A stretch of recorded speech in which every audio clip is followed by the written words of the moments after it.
നിങ്ങളെപ്പോലെ സ്നേഹമുള്ള ഭാര്യയും ഭർത്താവിനെയും ഞാൻ വളരെ അപൂർവമായേ കണ്ടിട്ടുള്ളൂ. പക്ഷേ ഇപ്പൊ നിങ്ങൾക്കിടയിൽ അഭിപ്രായ വ്യത്യാസം ഞങ്ങൾക്കും അത് വിഷമാവുന്നുണ്ട്. ഭാര്യമാരെന്ന് പറയുന്നത് വെറും പാവങ്ങളാടാ. അവർക്കൊരു ലോകേ ഉള്ളൂ, ഭർത്താവ്. മക്കളൊക്കെ അത് കഴിഞ്ഞേ ഉള്ളൂ. അതുകൊണ്ട് തന്നെ നമുക്കെന്തെങ്കിലും ഇഷ്ടപ്പെടാത്ത അവരുടെ ഭാഗത്തുനിന്നുണ്ടായാലും അങ്ങ് ക്ഷമിച്ചേക്കണം.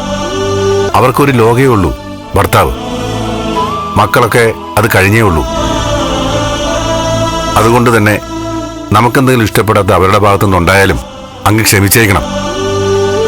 പ്രഭ എന്നോട് ഓരോ കാര്യത്തിനും എങ്ങനെയാ പ്രതികരിച്ചിട്ടുള്ളതെന്ന് നിനക്കറിയാലോ.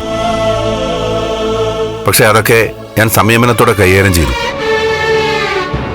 അവരുടെ വാശിയും സ്വാർത്ഥതയും ഒക്കെ പലപ്പോഴും നമ്മളോടുള്ള സ്നേഹം കൊണ്ടായിരിക്കും. നീ ദേവികയോട് എങ്ങനെ ദേഷ്യം കാണിക്കുന്നത് എനിക്കറിയില്ല. വെഡിങ് ആനിവേഴ്സറിക്ക് വൈകി വന്നതുകൊണ്ടാണോ?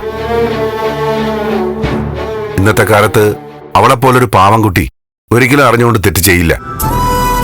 വിദേശ പഠനം ആഗ്രഹിക്കുന്നവർ ഉടൻ വിളിക്കൂ 9001 9001 56 8000 8001 20.